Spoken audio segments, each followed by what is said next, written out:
دیکھیں یہ ایک ظاہر ہے ایک بڑا اور اہم بنیادی سوال ہے ہمارے اس پورے پروگرام کا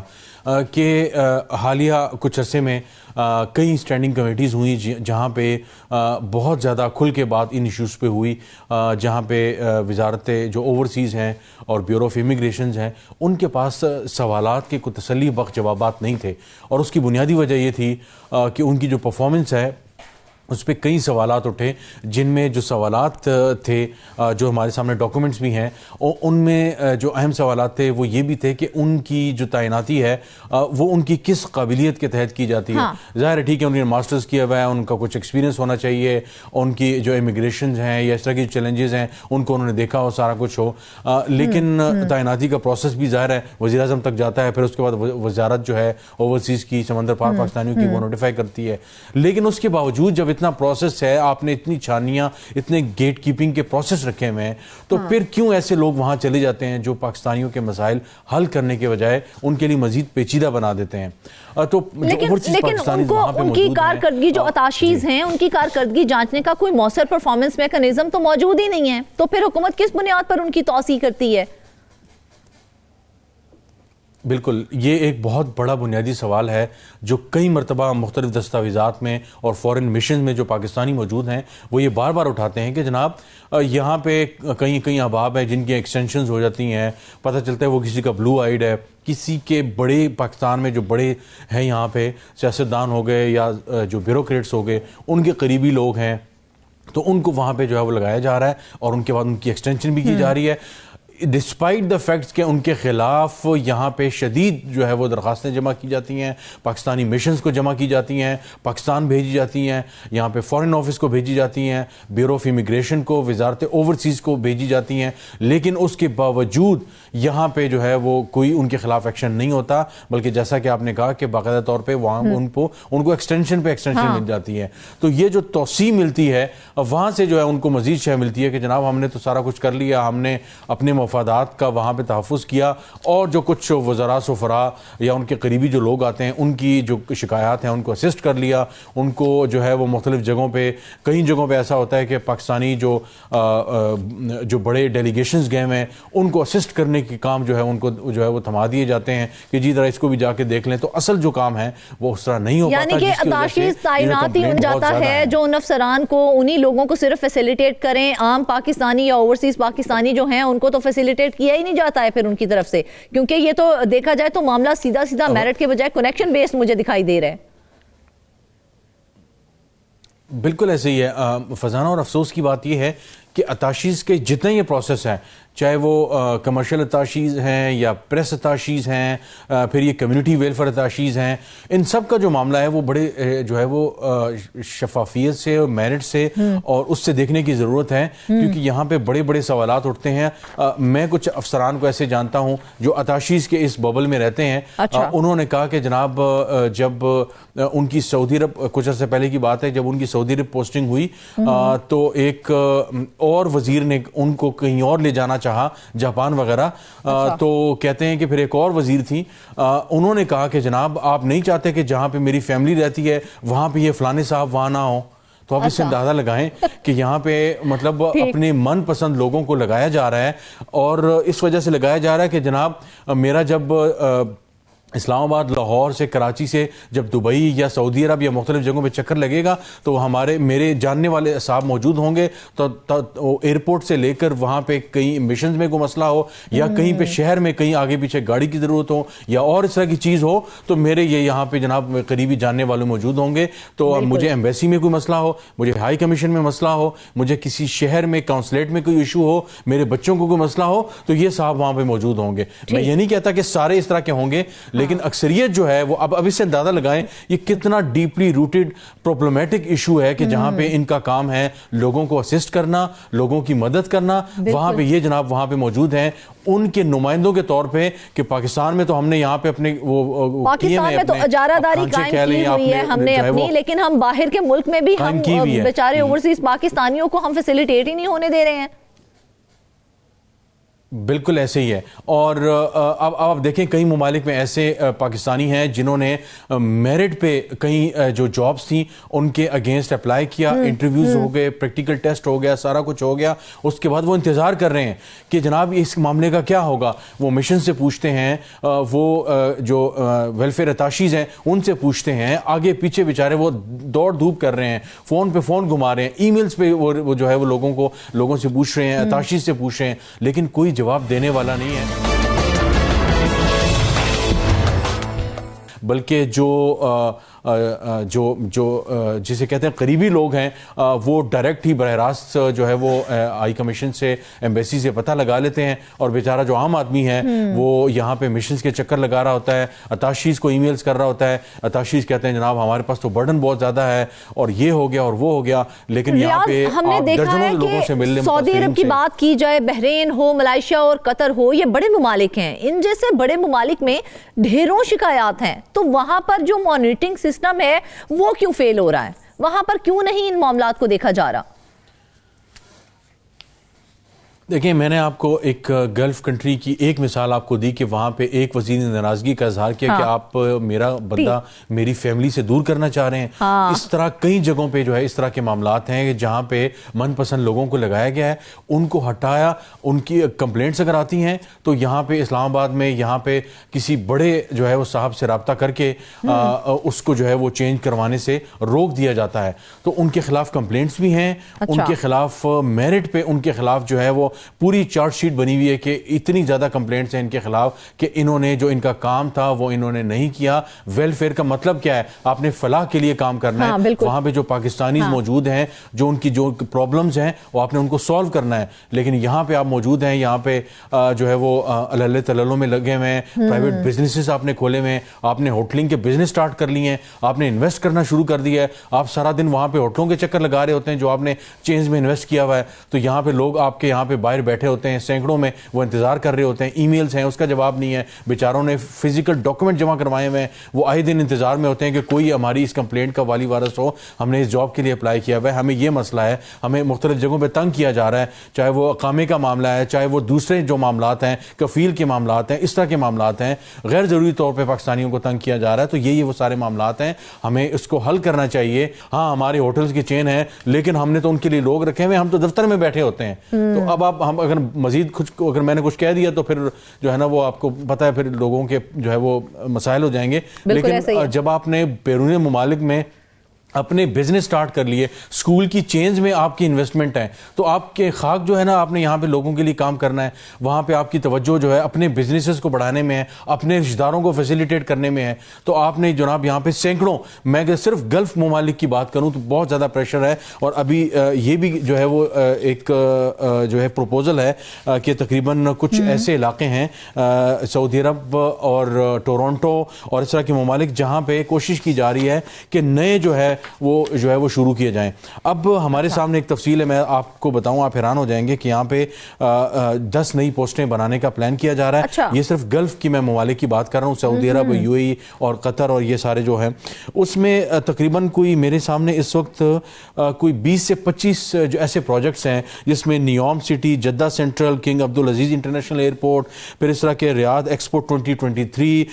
FIFA world cup 2034, Jeddah tower, king Salman gate Mecca, یہ سارے اس طرح کے جو پروجیکٹس ہیں یہ نئے شروع ہونے ہیں. تو یہ کہہ رہے ہیں کہ جناب ان علاقوں میں ہم نے 10 نئے جو ویلفیئر اتاشیز ہیں ان کو ہم نے کمیونٹی ویلفیئر اتاشیز کو جو ہے نئے لوگوں کو تعینات کرنا ہے. کچھ لوگوں کو سٹافنگ ہم نے زیادہ کرنی ہے. لیکن اگر آپ کی پرفارمنس یہ ہے 100 نہیں 200 پروجیکٹس آ جائیں, لیکن یہاں پہ جو پاکستانی بیچارے جن کا کوئی والی وارث نہیں ہے, جن کا کوئی ریفرنس نہیں ہے, آپ ان کو ٹریٹ کرنا نہیں آتا, آپ ان سے بات, آپ ان کا فون نہیں اٹھاتے, ان کو رپلائی نہیں کرتے, لیکن انہی لوگوں کے سامنے کوئی شخص جو یہاں پہ کسی سیاستدان کا, بیوروکریٹ کا جاننے والا ہے, وہی اسی کمرشل جو ہے وہ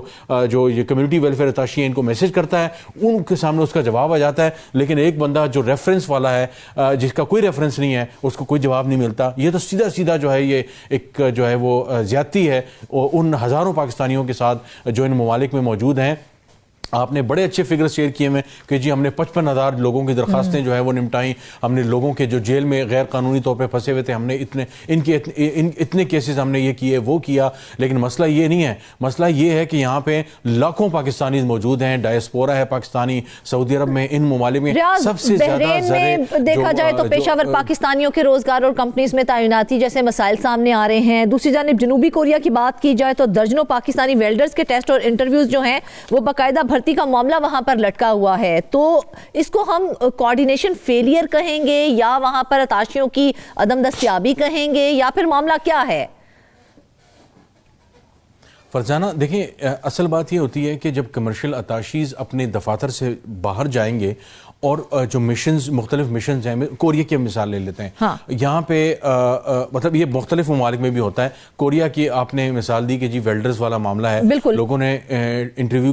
کا وہ معاملہ ہو گیا, ٹیسٹ کا معاملہ ان کا ہو گیا, جو سرٹیفیکیشن تھی وہ کاؤنٹر چیک ہوگی, ڈاکومنٹیشن کی ویریفیکیشن ہوگی, پاکستان سے ہوگی, فارن آفس اسٹیمپ لگ گئی, وہاں چلے گئے, سارا کچھ ہو گیا, لیکن ان کو کوئی جواب دینے کو تیار نہیں ہے. وہ بیچارے جنہوں نے کئی مہینوں اور سالوں سے یہ محنت کر کے یہ چیزیں حاصل کی ہیں, اب ان کو کئی مہینے ہو گئے, ان کو کوئی جواب دینے کو تیار نہیں ہے کہ بھائی جان آپ کا یہ جو مسئلہ ہے یہ کس وجہ سے ہے. اس کی وجہ کیا ہے؟ جب آپ دفتر سے باہر نکلیں گے آپ کے کانٹیکٹس بنیں گے, جب آپ کے مشنز میں آپ ایمبیسیز میں جاتے ہیں, آپ کورین ایمبیسی, کورین جو ہے فارن آفس وغیرہ مختلف جگہوں میں جاتے ہیں, آپ بیوروکریٹ سے ملتے ہیں تو آپ کے کنیکشنز بنتے ہیں. آپ ایک ای میل جو ہے اپنے ایک سورس کو لکھیں گے, انہیں کہیں گے جب اتنے پاکستانیوں نے اس پروجیکٹ میں اتنے لوگوں نے اپلائی کیا تھا, اس کا کیا سٹیٹس ہے. آپ کو جو ہے وہ گھنٹے کے اندر, 2 گھنٹے کے اندر, نہیں تو 1 دن کے اندر آپ کو رپلائی آ سکتا ہے. لیکن یہاں پہ کیا ہو رہا ہے کہ یہاں پہ دفاتر سے باہر جانا جو مناسب ہی نہیں سمجھتے, اور اگر دفاتر سے باہر جانا ہے تو پراپرٹی میں جو انویسٹ کیا ہے انہوں نے وہاں جانا ہے, انہوں نے ہوٹلنگ بزنس میں انویسٹ کیا ہوا ہے, اسکول کی چینج میں انویسٹ کیا ہوا ہے, اپنے کاروبار بنائے ہوئے ہیں, فوڈ ٹرکس ہیں ان کو یہ پے کرتے ہیں, وہاں ان کے چکر لگاتے ہیں. تو جب آپ جس طرح ایک رپورٹر کی مثال ہے, ایک رپورٹر فیلڈ میں نہیں جائے گا, ان کے سورسز نہیں بنیں گے, وہ خبر کہاں سے دے گا. یہاں پہ یہی سب سے بڑا چیلنج ہے کہ جب یہ فیلڈ میں جاتے نہیں ہیں, ان کے سورسز نہیں بنتے, اور بہت سی جگہوں پہ یہ صرف انتظار کرتے ہیں کہ اسلام آباد سے کسی بڑے وزیر, کسی بڑے بیوروکریٹس کی فارن آفس سے کوئی ای میل آئے, کوئی کال آئے, تو تب جا کے یہ ٹس سے مس ہوتے ہیں, پھر ان کی دوڑیں لگتی ہیں, پھر یہ جا کے جناب دوسری. لیکن ریاض بڑا اہم سوال یہاں پر جو ہے وہ یہ بنتا ہے کہ ٹھیک ہے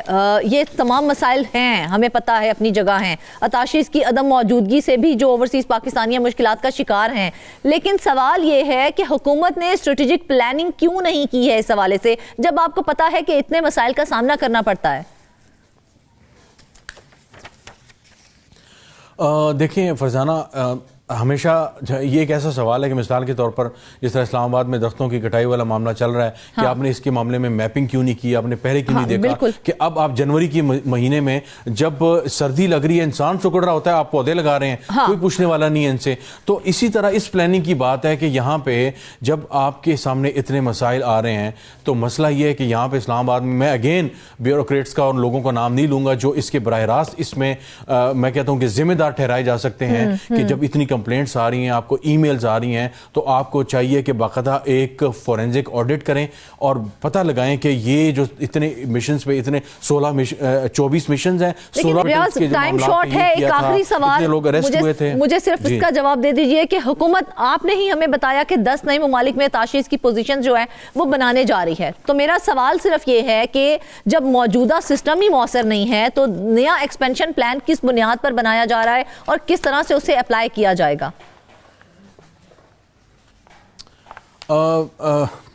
اسلام آباد ایک ایسا شہر ہے کہ یہاں پہ مطلب ایک مثال, ایک ایشو ہے, اس کے لیے 10 مثالیں دی جا سکتی ہیں. یہاں انہوں نے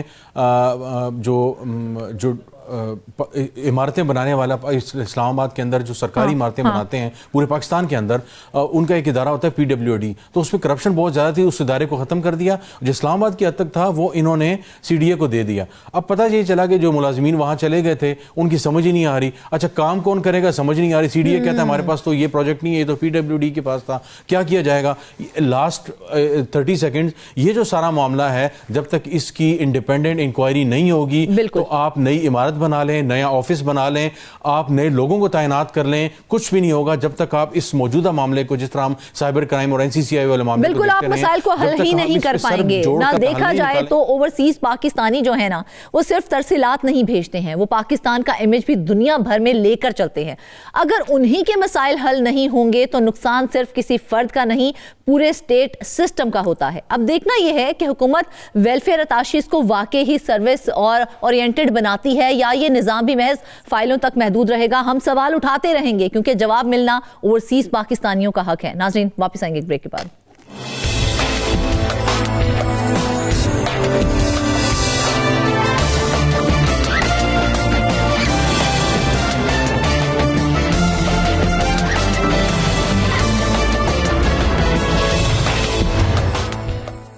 ویلکم بیک ناظرین. آپ کو بتائیں کہ ملتان اور جنوبی پنجاب کے جنگلات ایک بار پھر ٹمبر مافیا اور مبینہ انسائیڈ جاب کی زد میں ہیں. کروڑوں روپے کی لکڑی چوری, محکمہ جنگلات کے اپنے ہی ملازمین پر سوالیہ نشان ہے. 110 مقدمات, 114 اہلکاروں کے خلاف کارروائی اور اب اینٹی کرپشن بھی فیلڈ میں آ چکی ہے.